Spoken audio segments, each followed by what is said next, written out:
हम बात करते हैं त्रिकोणमिति, कक्षा 10 का चैप्टर नंबर 8, और उसको समझते हैं कि ये क्या चीज़ होता है क्या नहीं है। आपको धीरे धीरे सारी चीज़ें समझनी है और क्रम से ही वीडियो देखने हैं। अगर आप क्रम से वीडियो देखोगे तो आप कभी इसको भूल नहीं पाओगे, एक ही बार में पूरा ट्रिग्नोमेट्री सीख जाओगे। तो देखिए क्या है चैप्टर का नाम, अध्याय 8, जिसका नाम है त्रिकोणमिति, जिसका नाम है त्रिकोणमिति। सबसे पहले हमें ये समझना पड़ेगा कि त्रिकोणमिति है क्या चीज। तो इसके नाम से ही पता चल रहा है त्रि संस्कृत में आपने पढ़ा होगा 3 के लिए। त्रि का मतलब संस्कृत में होता है 3। कोण,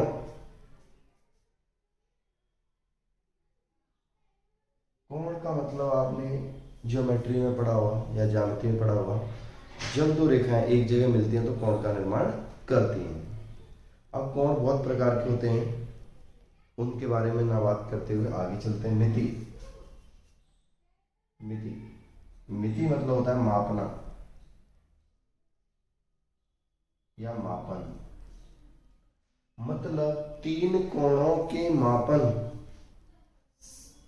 से बनी गणित त्रिकोणमिति कहलाती है। मतलब हम इस तरीके से लिख सकते हैं, 3 कोणों के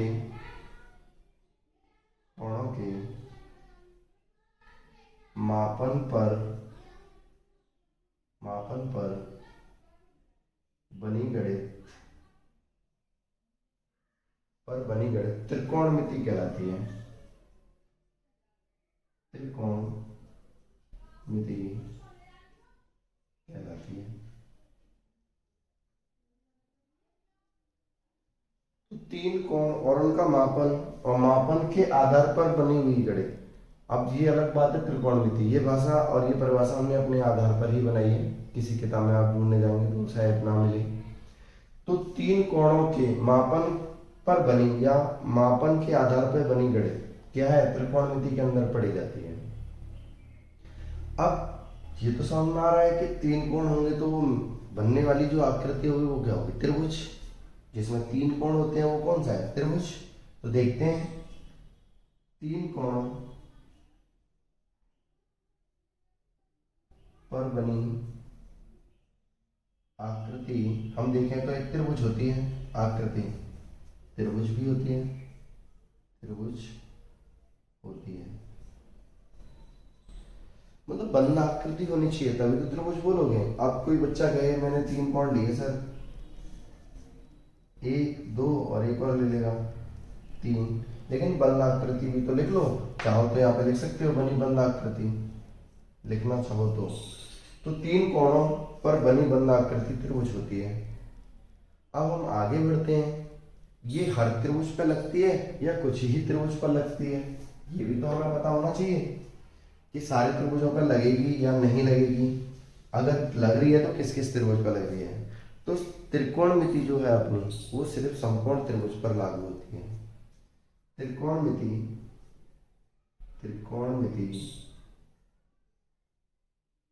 केवल समकोण त्रिभुज पर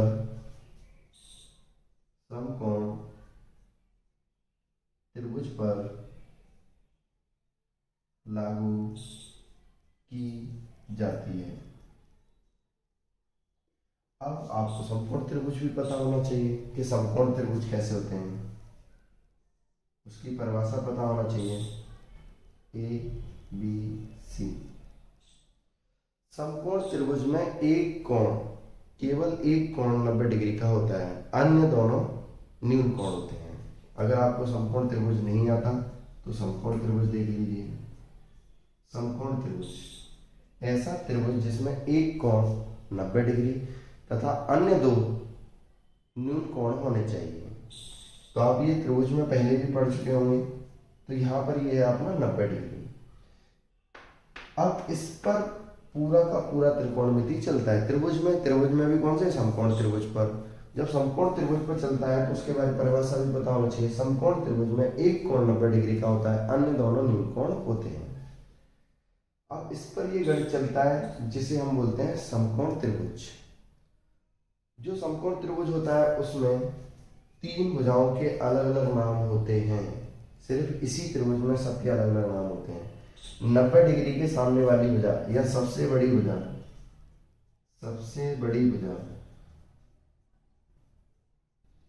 या फिर 90 डिग्री के सामने वाली भुजा कर्ण कहलाती है। तो एक भुजा तो इसमें कर्ण होती है, एक होता है इसमें आधार और तीसरा होता है लंब, जिसे ऊंचाई भी बोलते हैं। इसका मतलब पहली भुजा, दूसरी भुजा और तीसरी भुजा। तो तीन कोण और तीन भुजाओं का हमें ध्यान रखना है। और हमारे में नॉर्मल गणित है 10th क्लास में, जो कि सिर्फ भुजाओं से ही खत्म हो जाएगा, कोणों की बहुत कम आवश्यकता पड़ेगी। तो देखेंगे सबसे बड़ी भुजा कर्ण, दूसरा आधार और तीसरा इसमें लंब। तो ये समकोण त्रिभुज पे चलती है। समकोण त्रिभुज में एक कोण 90 डिग्री होता है, अन्य दोनों कोण न्यून कोण होते हैं। सबसे बड़ी भुजा कर्ण होती है, बाकी आधार और लंब निर्भर करते हैं आप कैसा त्रिभुज बनाते हो। आगे हम पढ़ते हैं, जब समकोण त्रिभुज पढ़ रहे हैं तो समकोण त्रिभुज में एक पाइथागोरस प्रमेय लगती है, उसको भी आपको पता होना चाहिए। पाइथागोरस प्रमेय जो होता है कर्ण का होल स्क्वायर बराबर आधार का होल स्क्वायर प्लस लंब का होल स्क्वायर। तो सबसे पहले आप एंट्री करेंगे इसे पेज पर और इसे समझेंगे आराम से। समकोण त्रिभुज में तीन ही भुजाएं होती हैं, एक कर्ण होता है, एक आधार होता है, एक लंब होता है। लेकिन ये डिपेंड करेगा कब कब क्या होता है, लेकिन कर्ण हमेशा चेंज नहीं होता है, वो तो हमेशा 90 डिग्री के सामने ही रहता है। अब हम सबसे पहले ये देखने के बाद, ये लिखने के बाद हम आगे चलेंगे और फिर हम आगे बढ़ते हैं। इसमें नया टॉपिक स्टार्ट होता है जिसे बोलते हैं त्रिकोणमितीय अनुपात। इतना लिख लेंगे और इतना समझ लेंगे। कोई भी दिक्कत आएगी तो कमेंट बॉक्स में टाइप करना अपना मैसेज, और उसका रिप्लाई हम देंगे, पर पूरा वीडियो देखने के बाद ही कुछ टाइप करना। आगे चलते हैं।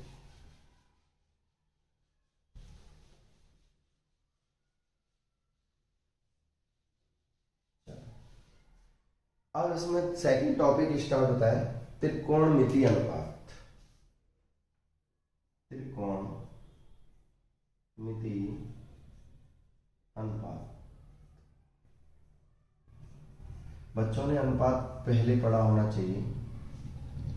त्रिकोणमितीय अनुपात, तो इसका मतलब अनुपात लगा हुआ है तो कोई ना कोई बात तो है, क्योंकि त्रिकोणमिति तो हमने अभी इंट्रोडक्शन में पढ़ लिया। त्रिकोणमितीय अनुपात है, त्रिकोणमितीय अनुपात है तो अनुपात आपको पता होना चाहिए, दो या दो से अधिक वस्तुओं की तुलना, लेकिन वो समान इकाई की होनी चाहिए, ये ध्यान रखना है आपको। तो त्रिकोणमितीय अनुपात, यहाँ पे अनुपात का क्या काम पड़ा, इसमें किसका अनुपात निकालना पड़ेगा, ये आपको पहले सबसे पहले सोचना है। आपके पास त्रिभुज में है क्या, तीन कोण और तीन भुजा, तो इसका मतलब भुजाओं का अनुपात निकाल सकते हैं या फिर कोणों का अनुपात निकाल सकते हैं। तो यहाँ पर जो गणित हमें पढ़ाया जाता है उसमें भुजाओं का अनुपात होता है। तो सबसे पहले भुजाओं का अनुपात, अब भुजाओं का अनुपात इसमें काम करेगा। त्रिकोणमितीय अनुपात में क्या है, भुजाओं का अनुपात सबसे मेन है, कोणों का अनुपात काम बहुत कम आता है। जो कंपटीशन में तैयारी करते हैं वो कोणों का अनुपात जानते होंगे क्या होता है, लेकिन जो बिना कंपटीशन के हैं वो ध्यान देंगे 10th क्लास वाले बच्चे, वो सिर्फ भुजाओं का अनुपात पढ़ना है। अब भुजाओं का अनुपात कैसे होता है, देखिए आपको पता है, हम यहाँ पे डिनोट करते हैं, कर्ण को के से डिनोट कर लेते हैं अपनी हेल्पलाइन के लिए, मतलब अपनी हेल्प के लिए। आधार को ए से डिनोट कर लेते हैं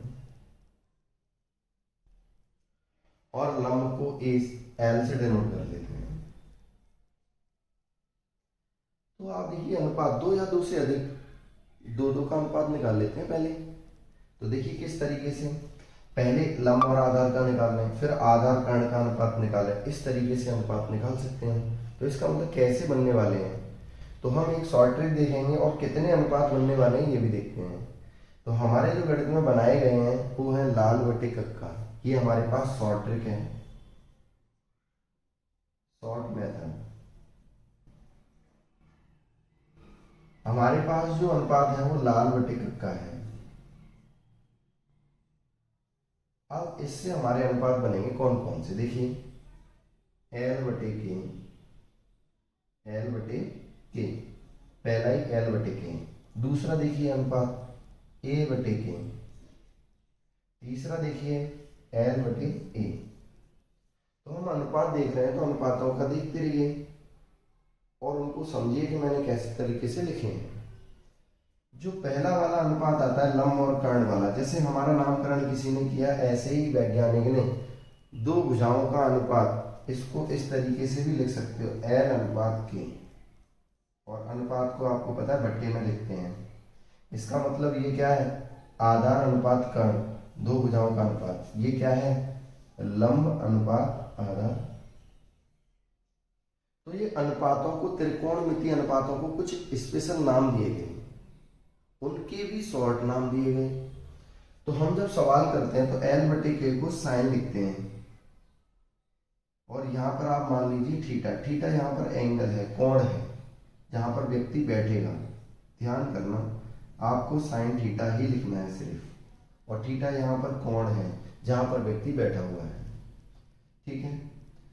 इसका फुल नेम साइन का क्या होता है, अभी हम लिखा देंगे, साइन होता है, लेकिन हम क्वेश्चन में सिर्फ साइन थीटा यूज करते हैं। ए बटे के को उस वैज्ञानिक ने नाम दिया कॉस थीटा, लेकिन कॉस का पूरा नाम है कोसाइन, कोसाइन, लेकिन हम यूज क्या करते हैं सिर्फ कॉस थीटा। नेक्स्ट चलते हैं एल बटे ए, तीसरा अनुपात एल बटे, जिसका वैज्ञानिकों ने नाम दिया टेन थीटा, जो कि हमारा टेंजेंट या स्पर्श रेखा के काम आता है, टेन थीटा। टेन थीटा का, टेन का पूरा नाम है टेंजेंट, लेकिन यूज क्या करते हैं क्वेश्चन में सिर्फ टेन, इनके शॉर्ट नाम यूज किए जाते हैं। अब ये 3 अनुपात हुए, लेकिन 6 अनुपात होते हैं। देखिए फिर आप इसे उल्टा कर दीजिए, अब आप इसे उल्टे करते जाएंगे, जैसे 10 का उल्टा कीजिए तो क्या आ जाएगा ए अपॉन एल, मतलब ए को ऊपर लिखा एल को नीचे, यहाँ पे लिखोगे के अपॉन ए और यहाँ लिखोगे के अपॉन एल। तो हमारे पास 1 अनुपात, 2 अनुपात, 3 अनुपात, फिर 4, फिर 5 और फिर 6। इनके स्पेशल नाम आपको याद होने चाहिए, ये 6 सबसे पहले आपको कॉपी पर लिखने के बाद याद करना। ए बटे एल को वैज्ञानिकों ने क्या नाम दिया, कॉट, क्या नाम दिया कॉट, और थीटा, कॉट थीटा का पूरा नाम जो फुल नेम है वो है कॉटेजेंट, कॉटेजेंट। कॉट का फुल नाम क्या है कॉटेजेंट, लेकिन हम यूज क्या करेंगे सिर्फ कॉट थीटा। कॉट थीटा बराबर होता है आधार बटे लंब, ये लंब बटे आधार है, इसका उल्टा कर देंगे तो क्या हो जाएगा आधार बटे लंब। नॉर्मली धीरे धीरे समझते जाएंगे। अब देखिए कॉस ए बटे के और यहाँ के बटे ए है। अब देखते हैं, यहाँ पे कॉस बोला जाता है, लेकिन जब उल्टा हो जाता है उसे बोला जाता है सेक थीटा, जिसका फुल नेम जो होता है, सेक का फुल नेम होता है सेकेंड। ध्यान रखें, आपको यूज यही करना है, फुल नेम कभी नहीं लिखेंगे यहाँ पर, short name sec theta equal to A upon K upon A. आगे देखते हैं, आगे हमारा है के बटे एल, साइन का बिल्कुल उल्टा है, ये एल बटे के है, ये के बटे एल है, तो इसका मतलब कॉसेक थीटा, और कॉसेक थीटा का फुल नेम क्या होता है कॉसेकेंड, कॉसेकेंड। ध्यान दें, फुल नेम ज़्यादा नहीं पूछे जाते हैं, लेकिन फिर भी आपको पता होना चाहिए। जब आप फेयर बनाएं तो बहुत अच्छे से बनाएं। आप अनुपातों को तो हटा सकते हो, आपको अनुपात समझाने के लिए बताए थे कि ये नए अनुपात बोलते हैं, अनुपात को ही बट्टे में लिखा जाता है। तो आपके पास भुजाओं के अनुपात यही आपके त्रिकोणमितीय अनुपात कहलाते हैं, जिसमें दो दो का अनुपात निकाला जाता है। पहले वाले में लंब बटे कर्ण, आपका क्या फॉर्मूला है, लाल बटे कक्का, तो लंब बटे कर्ण, लंब बटे कर्ण को क्या कहा जाता है, साइन थीटा। आधार बटे कर्ण, आधार बटे कर्ण कॉस थीटा। आधार लंब बटे आधार, लंब बटे आधार आपका टेन थीटा। आपको ये याद करने हैं, ये समझो हमारा नाम रखा गया था, ऐसे किसी वैज्ञानिक ने उनका नाम रखा। आधार बटे लंब ये आपका कोटिजेंट, कोटिजेंट। आगे लिखते हैं कर्ण बटे आधार सेक थीटा, जिसका फुल नेम सेकेंट होता है। के बटे एल ये होता है कॉसेक थीटा, कॉसेक थीटा का फुल नेम होता है कॉसेकेंट। तो हमें सबसे पहले ये 6 लिखने के बाद याद करने हैं, इनकी शॉर्ट ट्रिक क्या है, लाल बटे कक्का, लंब बटे कर्ण साइन, आधार बटे कर्ण कॉस, लंब बटे आधार टेन, ए बटे एल, टेन का उल्टा, इसको उल्टा कर दीजिए कॉट, कॉस का उल्टा सेक और साइन का उल्टा कोसेक। सबसे पहले आप इन्हें याद करेंगे, अब इनसे हम फॉर्मूले बनाएंगे बहुत सारे। ये ध्यान रखिए, दो भुजाओं के अनुपात हैं ये, और इनको स्पेशल नाम वैज्ञानिकों के द्वारा ही दिया गया, जिनका फुल नेम भी लिखा और शॉर्ट में कैसे लिखते हैं ये। रही बात थीटा क्यों लगाया, थीटा वह व्यक्ति है जहां पर वो बैठेगा त्रिभुज में। अब हम उनके बारे में भी बताएंगे, व्यक्ति कहाँ कहाँ बैठ सकता है, कहाँ कहाँ नहीं। जब तक कि आप नेक्स्ट वीडियो के लिए वेट करेंगे और इसके लिए कॉपी बना लेंगे। Thank you.